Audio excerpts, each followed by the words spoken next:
The Laundromat, or My Tutelage, Hermitage, and the Quest Towards Writing. The wrinkled old creature I briefly spoke to slammed the door and left. He accused me of stealing jobs because I told him I'm from far away. It occurred to me that one can either be stupid or mean, because both just comes across as comedy. I do not remember what the timer on the dryer said, but I sat there forever, long enough to comprehend what that place was. It was an in-between, brutal, arrogant, but welcoming to all. From here, you either notice that after weeks at the woods, your hands are stained with pine resin and dirt, and you have to wash them. Or you try to remember how long it was for Mr. Crusoe. 28 years. He was out there 28 years. Joshua Slocum took 3 years to circumnavigate Earth. Thoreau's Hermitage was 2 years and 2 months. Alexander's Supertramp's adventure, 2 years or so. There was no going back for any of us. We should never go back. Every day is brighter. How can anyone turn around? While I desperately needed my books for the culture contained in them, it was not a tutelage. It was a hermitage, something far more compatible with being a castaway. Which is what you get when you reject following everyone's orders. Fair enough.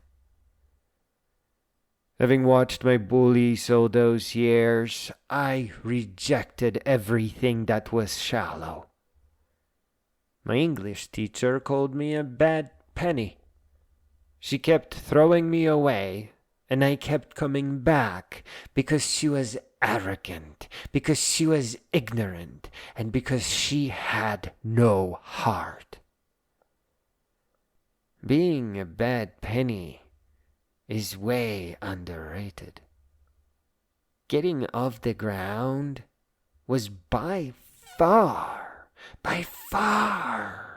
my greatest achievement.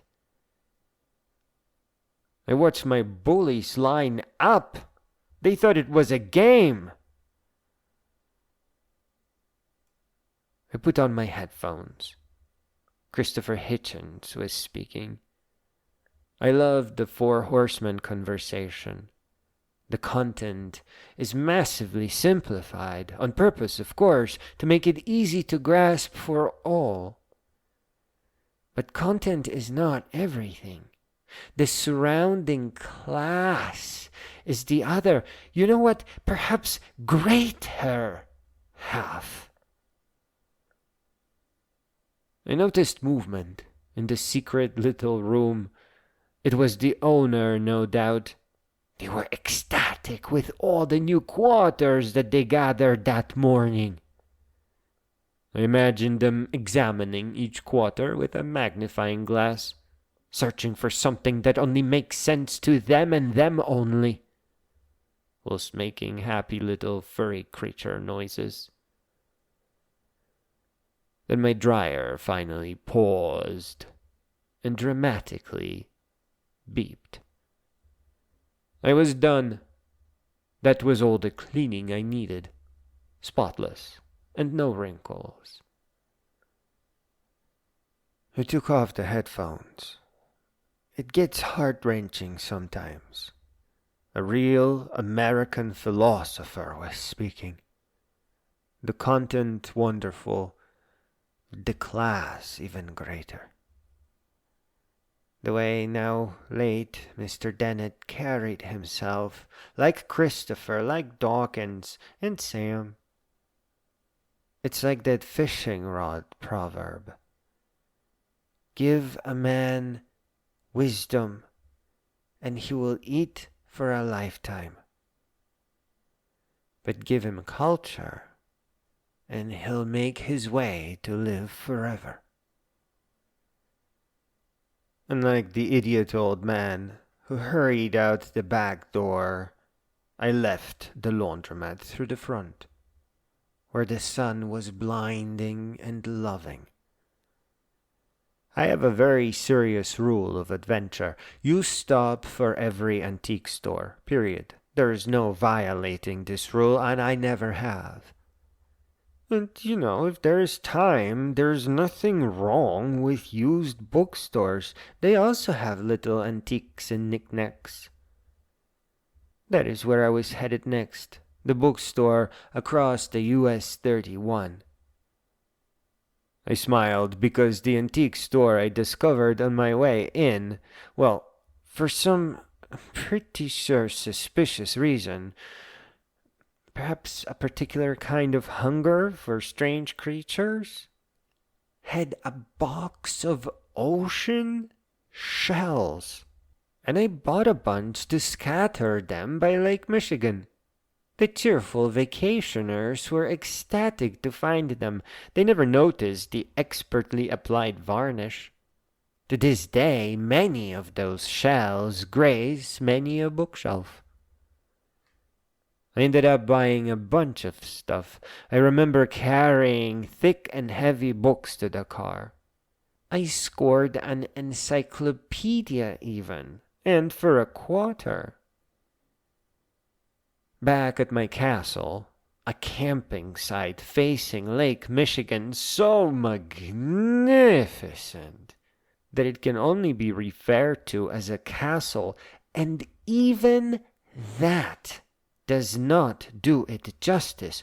We are talking about high up on an ancient dune. Magnificent, indescribable. I'm not even going to try. I set my programming diagrams aside and tried to comprehend a particular style of writing, which I will sadly never do justice. I don't think anyone ever could. Those are real writers, natural-born masters of the art. But nonetheless, Gaiman's most audacious symbolism, as I personally comprehended myself, mixed with what made Kilgore Trout a living creature in Vonnegut's magnificent style. Where do you start? A cafe at the edge of the universe? Or a laundromat at the crossing of two worlds? The world of obedience, where arrogant politicians pluck well-raised teenagers for their war games. And the other world, the world of wisdom, of depth, of character. Not of variety of character, but of its excellence. Excellence of character. We should treat my idiot friend well. To this day I care not to steal his job. But he is one of us. He is part of humanity, and like us he needs real education. Wisdom and greatness would certainly help his family to stay whole. Those kids are not gonna stick around with a racist grandpa around. Spewing nonsense at the Laundromat is actually really sad. It hurts the heart to see someone like that. He's spouting things that were utterly irrelevant to me. At the very least, someone like that should be like Thoreau.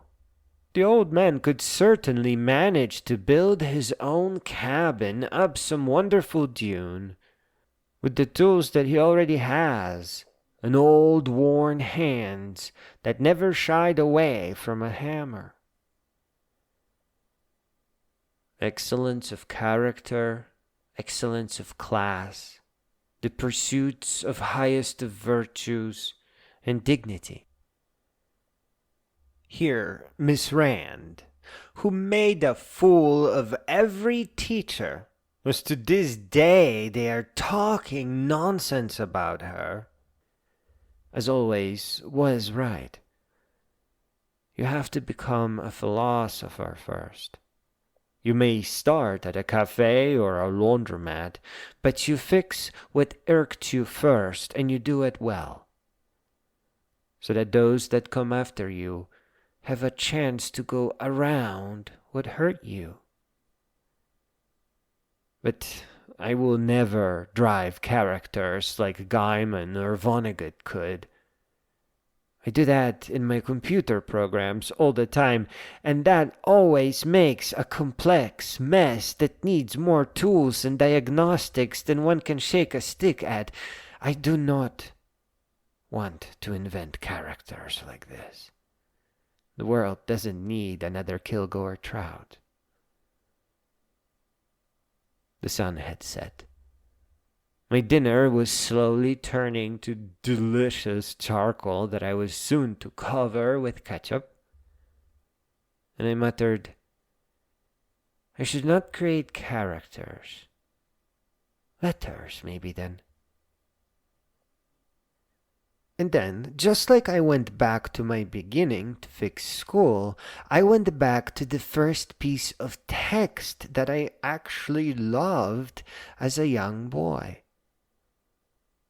And so I sat there with my mouth open, the odd couple of words hanging in the air before me. Inspirational poetry.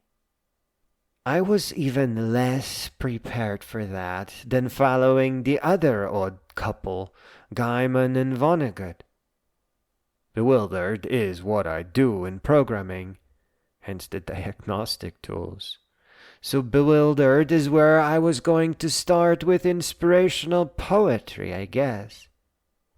The school bus is not for us. It practically wrote itself. Finally, I will now read the wonderful text that impressed me when I was clearly still growing up. Please do not listen to it as an adult. No, adults were not meant to hear it. Get tired of being pushed around and ordered by adults. Go back to your teenage days and find this text alone at night at some forlorn BBS with a local extension. The Conscience of a Hacker by the Mentor, written on January 8th, 1986. Another one got caught today. It's all over the papers. Teenager arrested in computer crime scandal. Hacker arrested after bank tampering. Damn kids, they're all alike. But did you, in your three-piece psychology and 1950s technobrain, ever take a look behind the eyes of a hacker? Did you ever wonder what made him tick? What forces shaped him? What may have molded him? I am a hacker. Enter my world. Mine is a world that begins with school. I'm smarter than most of the other kids. This crap they teach us bores me. Damn underachiever. They're all alike. I'm in junior high or high school. I've listened to teachers explain for the 15th time how to reduce a fraction. I understand it. No, Mrs. Smith, I didn't show my work. I did it in my head. Damn kid, probably copied it. They're all alike. I made a discovery today. I found a computer. Wait a second, this is cool. It does what I want it to. If it makes a mistake, it's because I screwed it up, not because it doesn't like me, or feels threatened by me, or thinks I'm a smartass, or doesn't like teaching and shouldn't be here. Damn kid. All he does is play games. They're all alike. And then it happened. A door opened to a world, rushing through the phone line like heroin through an addict's veins. An electronic pulse is sent out. A refuge from the day-to-day incompetencies is sought. A board is found. This is it. This is where I belong. I know everyone here, even if I never met them or never talked to them, may never hear from them again. I know you all. Damn kid tying up the phone line again. They're all alike. You bet your ass we're all alike. We've been spoon-fed baby food at school when we hungered for steak. The bits of meat that you did let slip through were pre-chewed and tasteless. We've been dominated by sadists or ignored by the apathetic. The few that had something to teach found us willing pupils, but those few are like drops of water in the desert.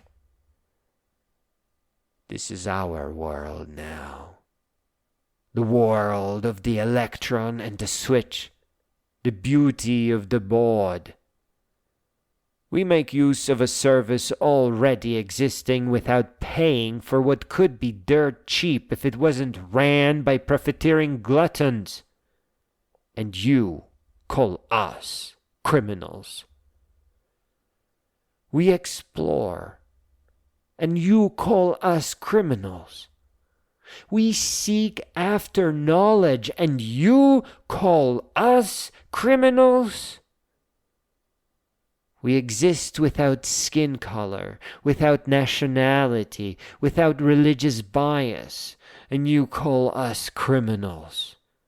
You build atomic bombs. You wage wars. You murder, cheat, lie to us, and try to make us believe that it's for our own good. Yet we are the criminals? Yes, I am a criminal. My crime is that of curiosity. My crime is that of judging people by what they say and think and not what they look like. My crime is that of outsmarting you, something that you will never forgive me for. I am a hacker, and this is my manifesto. You may stop this individual, but you can't stop us all. After all, we're all alike.